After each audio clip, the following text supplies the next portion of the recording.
Namaste. In today's video, we'll talk about these two topics, consciousness and awareness. What are these two? How are they different? And how are they really connected with each other? And we'll also understand them from the point of view of science as well as from the point of view of spirituality. So let us understand these two terms. What is consciousness? See, as of now, as far as science is concerned, they say they really don't have any idea. They don't know what consciousness is. So we are exploring this subject. So in science, consciousness means something, something that we experience. They call it phenomenal consciousness, or they call it something qualia. So this experiencing thing, which is a subjective thing that we all sentient beings have, more particularly with the human beings, we are talking about the consciousness relating to the human beings. So this consciousness in science as of today, we do not have any idea. So science is very clear. Science does not claim that they have that they know a consciousness or they have any idea about consciousness, but they are exploring this subject. So at one end we have something called our body and the mind activity. David Chalmers even terms this as hard problem of consciousness. So we really do not know how the mind activity really relates to consciousness. So he terms this as hard problem of consciousness. In a sense, it is a far bigger challenge in the realm of science, in the domain of science, to explain this subjective experience thing called consciousness. So we are exploring this subject as far as science is concerned. And science is very clear, they do not claim, they know it. And then what about then spirituality?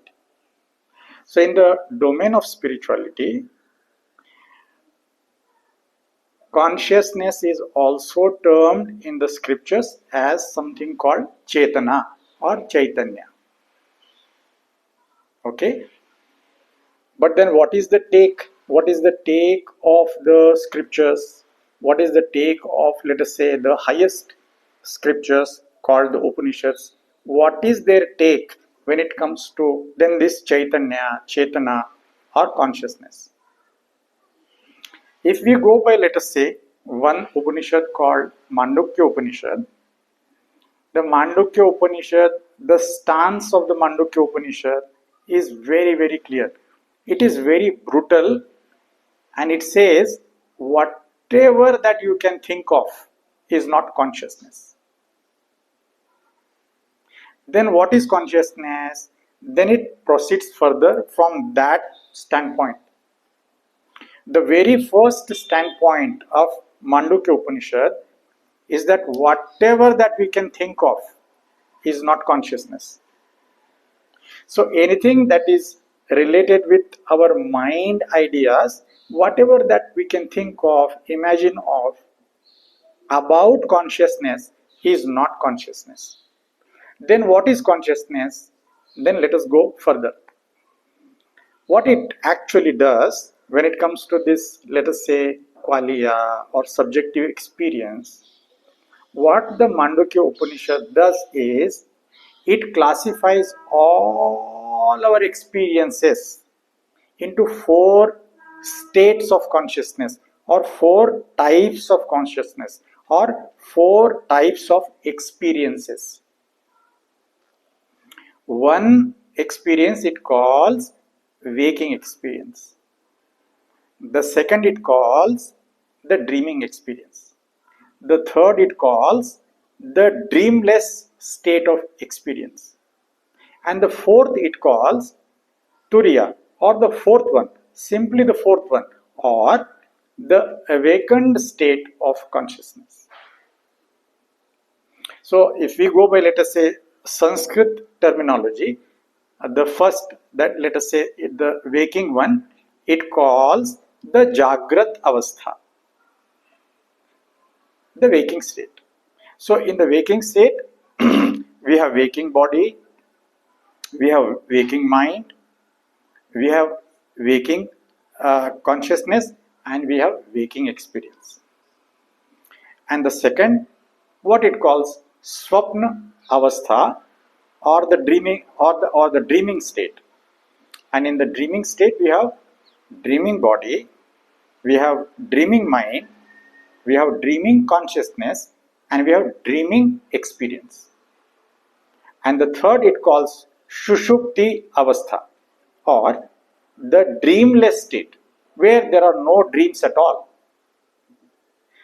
And in this dreamless state, what we have is a dreamless state. In the dreamless state, we have a dreamless body, dreamless mind, dreamless consciousness, and dreamless experience. Right? And then the fourth, it simply calls the Turiya, or the awakened state, or the non-dual state of the consciousness. I'll come back to that portion, why it is non-dual. Okay, now let us start. So what it actually saying is that all these experiences are arising as objects in consciousness. So the Mandukya Upanishad says all these experiences. So all these experiences are classified into these four states. But all these experiences are objects in consciousness. They are not consciousness. They are arising as objects in consciousness, similar to how thoughts are arising in the mind, similar to how waves are surfacing in the ocean. So the floating waves are like thoughts in the consciousness of the ocean.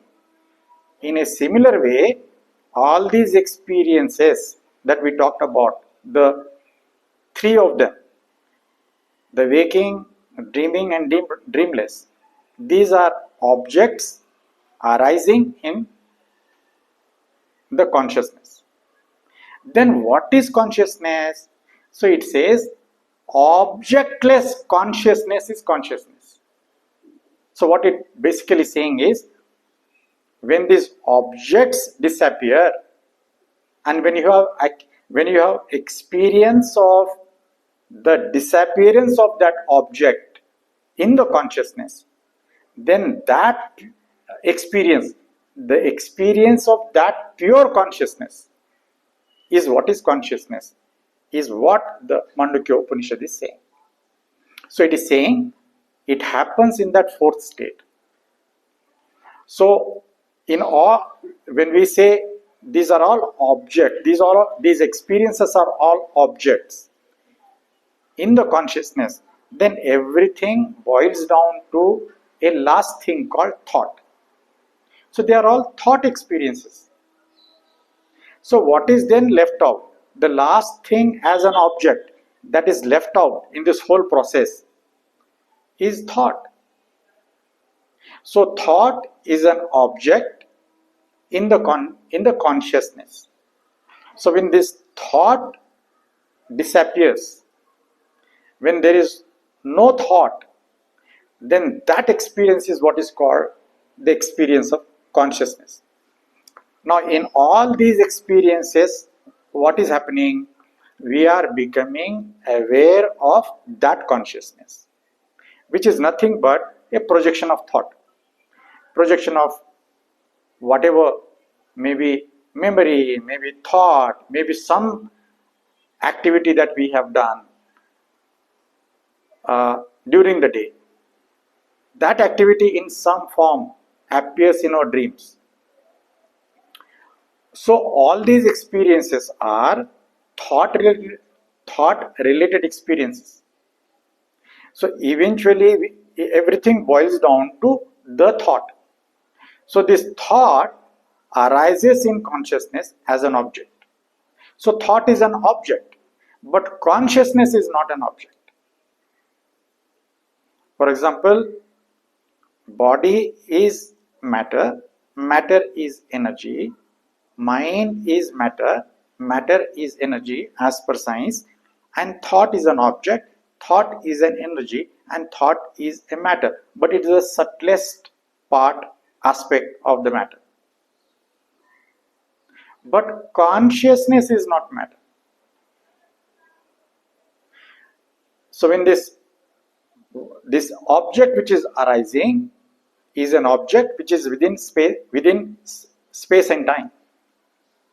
So all these experiences, the three of the experiences are in time, and all these three experiences are in space and time, and hence they are mundane experiences. They are within the cognition of the mind. But the fourth experience, called the turiya, or called the fourth, or called the awakened state of the consciousness, awakened state of the mind, is a transcendental one. We transcend these three. These three are bounded by space and time, whereas the fourth is a transcendental one. And that happens when thoughts disappear. So basically, when I become conscious of consciousness itself. So what is happening in the last event, when the thought disappears? Earlier you were experiencing thoughts in various forms. One form of the thought was dream, or some kind of waking experience, or the dreamless experience. But in the fourth, what is happening? The thought itself is disappearing, and what is left out is only pure consciousness. So in your witnessing process, you are becoming conscious of the disappearance of thought. So when you are becoming conscious of the disappearance of the thought, then what is it that is actually happening? Then you are becoming conscious of the consciousness itself. So when you become conscious of consciousness, that is called awareness. Then what is the difference? In consciousness, still there is a duality. Because who is becoming conscious? It is you who is becoming conscious. And then what is happening in the awareness? In the awareness, even you are lost. Even you disappear as a doer. As a karta, or as a doer, as a seer, you disappear. And then what is then left out? What is left out is only seeing, only experiencing, and that is called awakening. And that is called pure awareness. In pure awareness, there is only awareness. Even you are not there. Thought in any way has gone. Thought has disappeared. And with that thought, even the wrong sense of self has also disappeared. That is, you as a wrong sense of self have also disappeared in this process. And there you experience your soul. That we are calling Atman. That we are calling soul. So, then what is the difference between Atman, soul, and consciousness? See, the thoughts are coming from the mind. So they are products of the mind. Thoughts are in time, mind is in time. See, according to Albert Einstein, space and time both are one and same thing. So it is space-time. So mind is related to space-time. Thoughts are related to space-time. But consciousness is not related to space-time, because we talked about already. Consciousness is that where thoughts have disappeared. So here we are talking about the pure consciousness. So the pure consciousness is non-local. Pure consciousness is not in space and time. It is not in space-time. So it is transcendental and it is beyond. So that consciousness, which we are calling pure consciousness, it is non-local, it is universal, and it is one. Now what does it mean it is one? And it is unchanging. And what does it, what do all these mean? That it is one, that it is universal, that it is non-local, that it is unchanging. It was same when I was a child. It is same even now when I am experiencing. It is going to be same when I become old and die. Even in the last moment of my life, it is going to be same. So, by that logic, it was same when Krishna was there on earth. It was same when Buddha was there on earth. It was same when Jiddu Krishnamurti was there on earth. It was same when Osho was there on earth.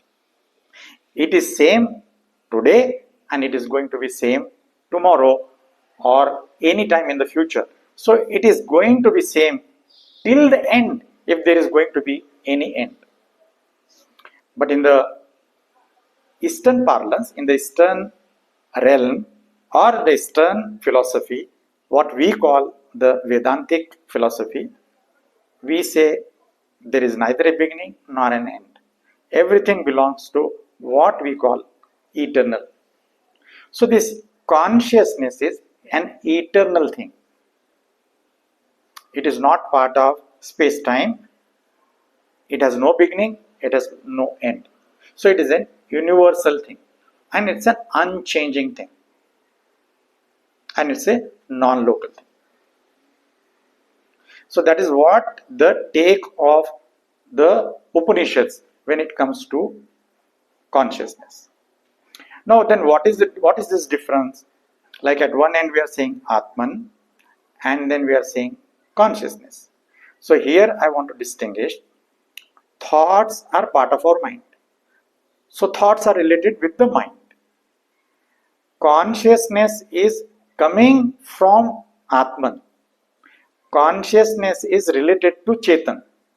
Consciousness is related to Atman. So Atman is some kind of unit when it comes to me.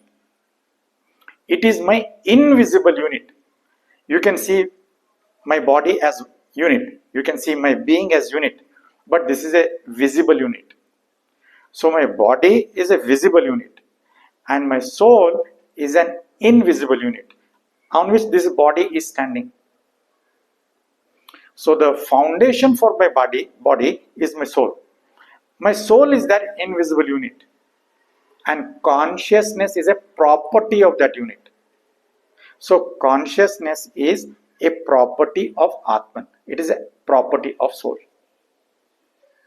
So this feeling thing, experiencing thing, whatever the science is calling qualia or phenomenal consciousness, that is coming from the Atman. That is coming from the Chetan. That is coming from the soul.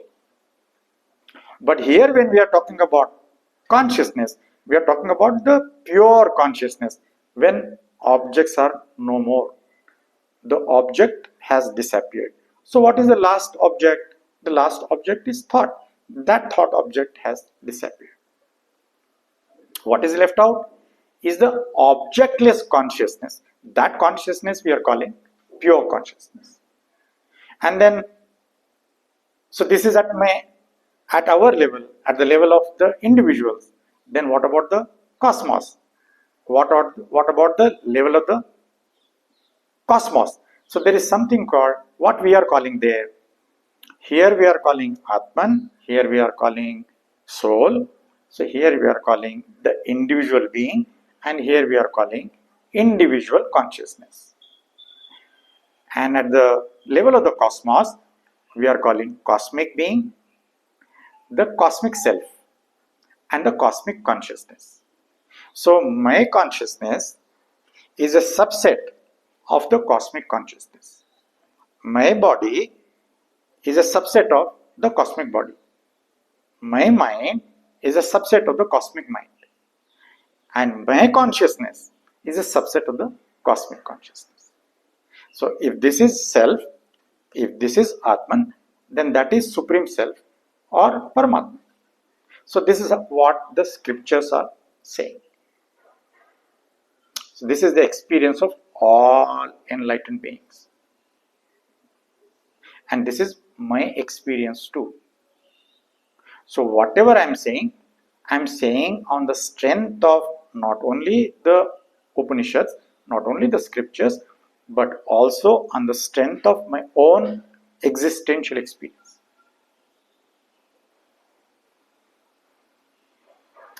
I am not talking from the standpoint of the Upanishads. What the Upanishads are saying? The Upanishads are saying it is coming from the sayings of the enlightened beings. Point is well taken. But what the Upanishads are saying? They are saying something called Pratyaksha Pramana. So whatever the Upanishads are saying, it has to be your existential experience. That existential experience is the only proof, is the only direct proof. And that is what is called Pratyaksha Pramana.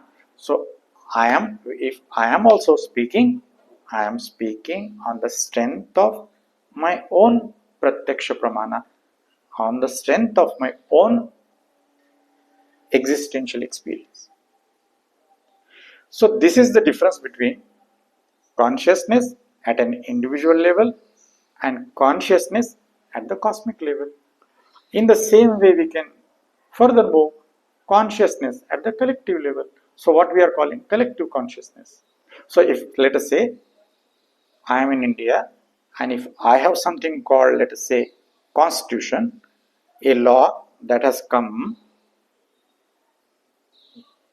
that it has undergone various challenges in the past, and then at a particular point in time it stands at a particular point in the history. Let us say the point at this moment, we are calling that is coming from the collective consciousness, that we all have agreed to follow that law for the entire law of the land. That is part of the collective consciousness. So when the law comes, let us say for a country or let us say for a state, it is emanating from the wisdom of the collective consciousness. So this is the difference. Consciousness at an individual level and consciousness at the cosmic level. So when we go from the, let us say, from the Vedantic perspective, the same thing. Vedanta is talking about two components. It is talking about Atman at an individual level, and it is talking about Brahman at the cosmic level.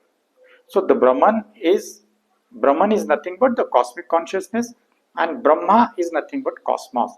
The deity Brahma is a visible portion of the cosmic consciousness. Whatever that is visible to the scientist as of today, what we call the visible universe, that is part of Brahma. Whatever that is visible is cosmos, and whatever that is invisible is cosmic consciousness. Whatever that is visible is my body, and whatever that is not visible, it is invisible but experienceable. at my individual level. That is part of my consciousness. That is my Atma.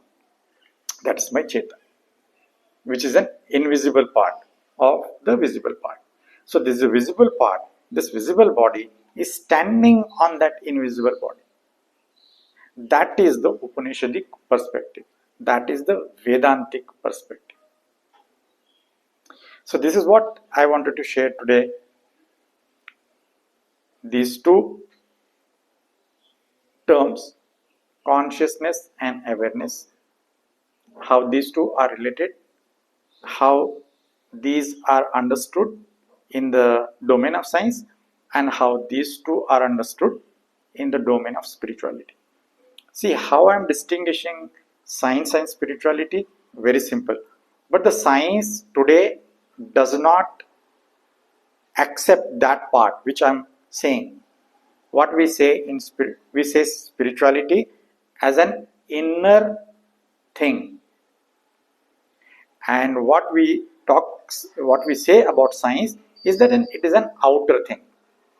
So it is something objective, it is something mathematical, it is something empirical, and it is something experimental.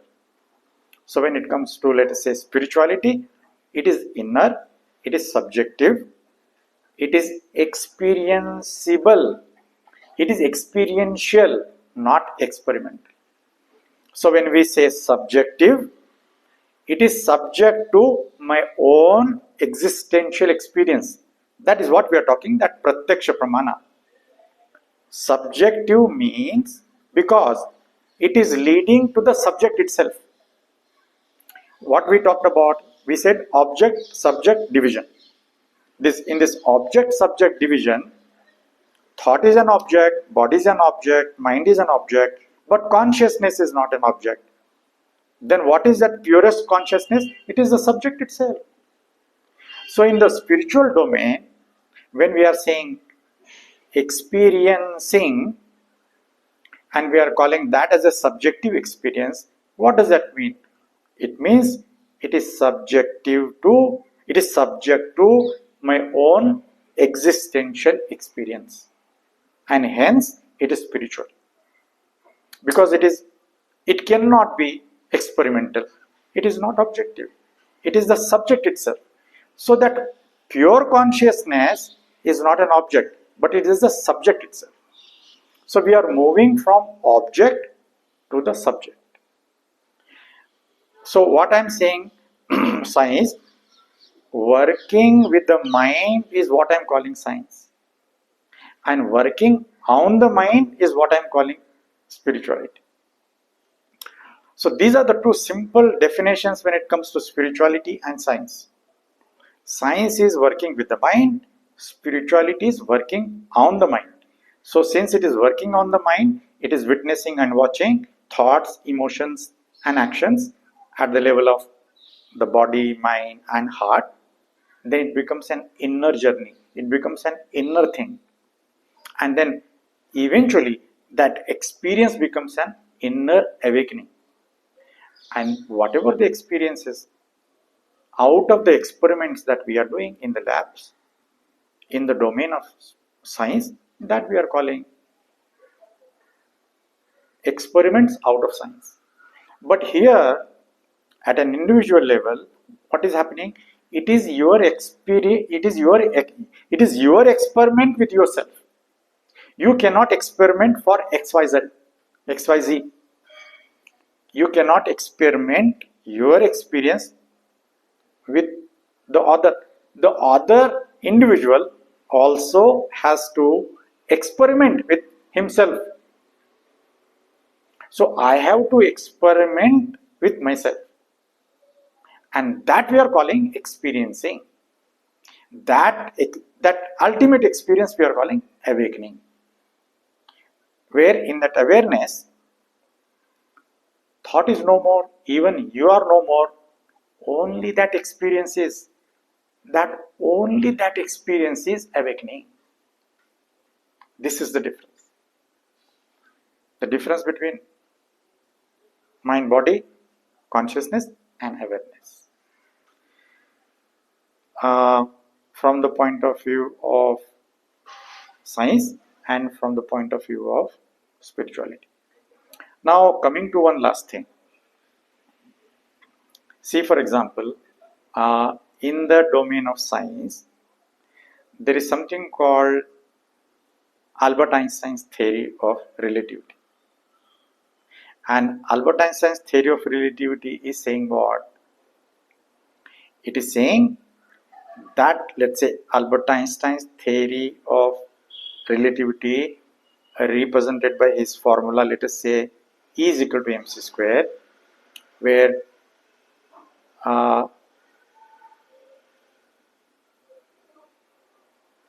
matter and energy are interconvertible.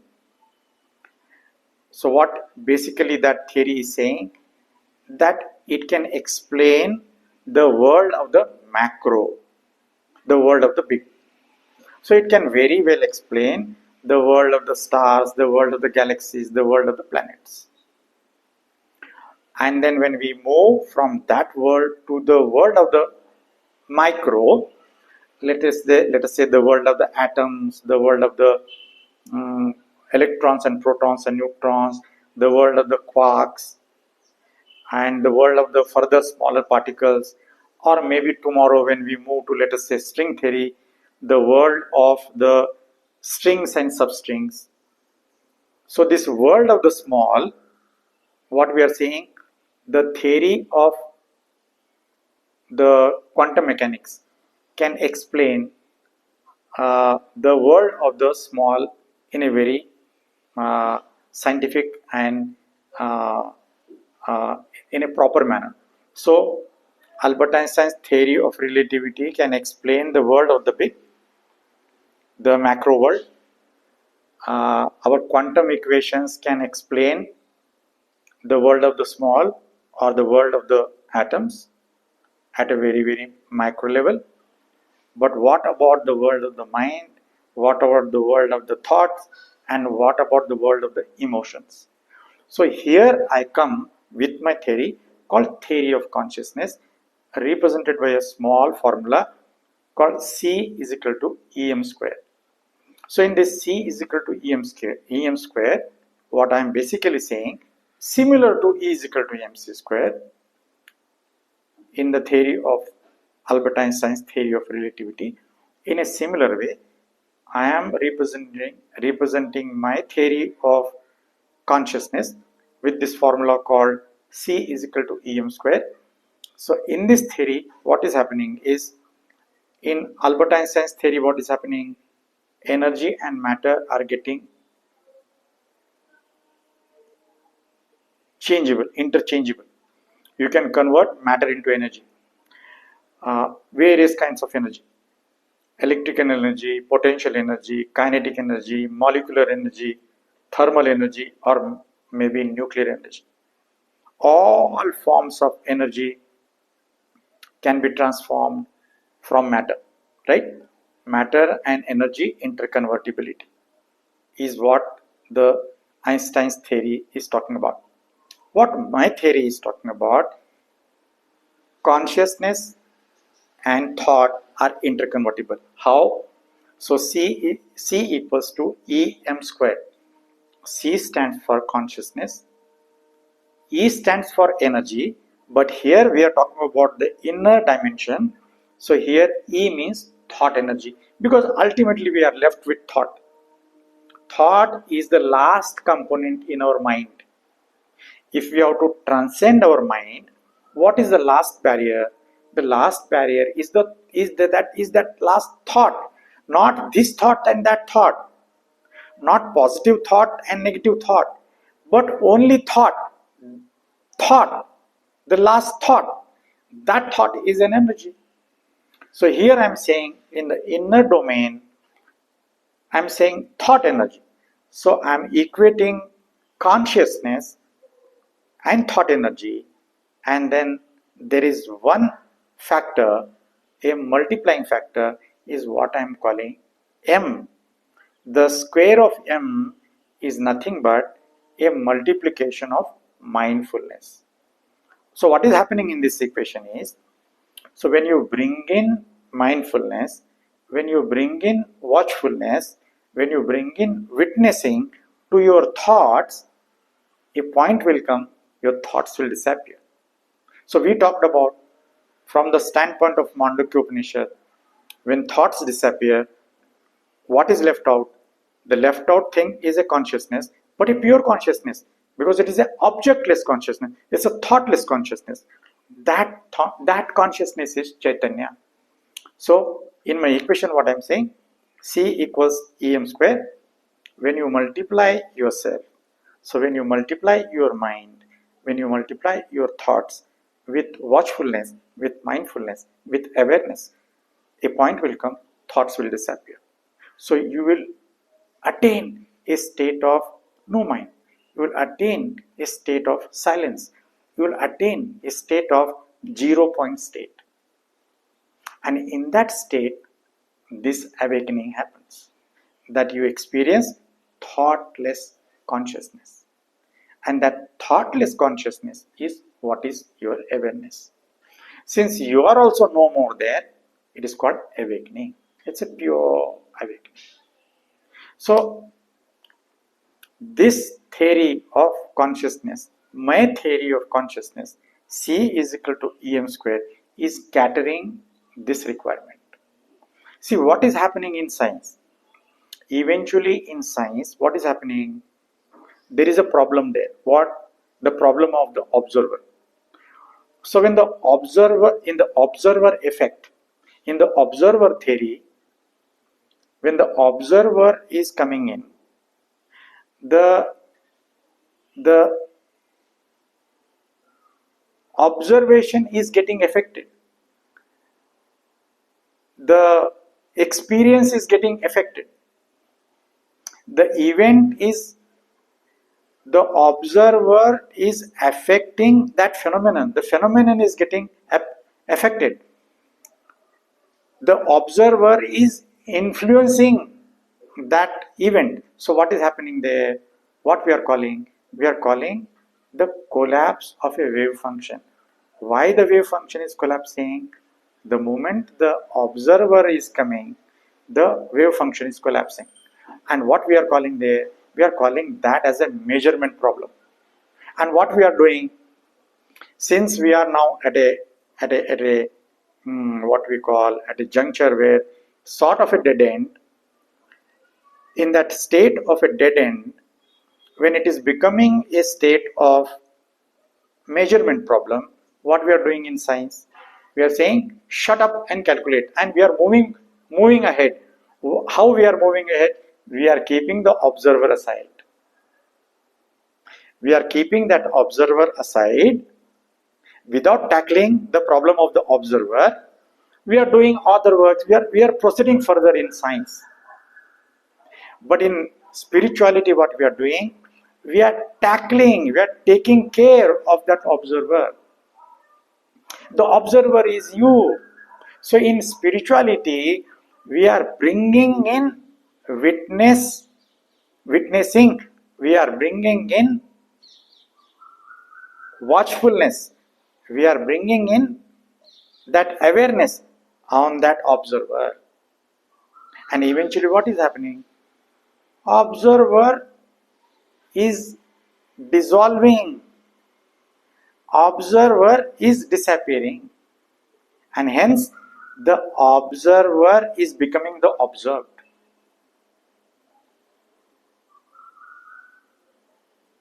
And that experience where the observer is no more is what we are calling awakening.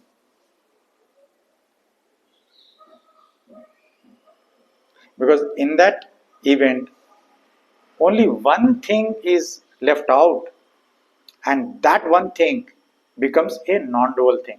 So that pure consciousness remains as a non-dual entity, because everything evaporates, everything vanishes.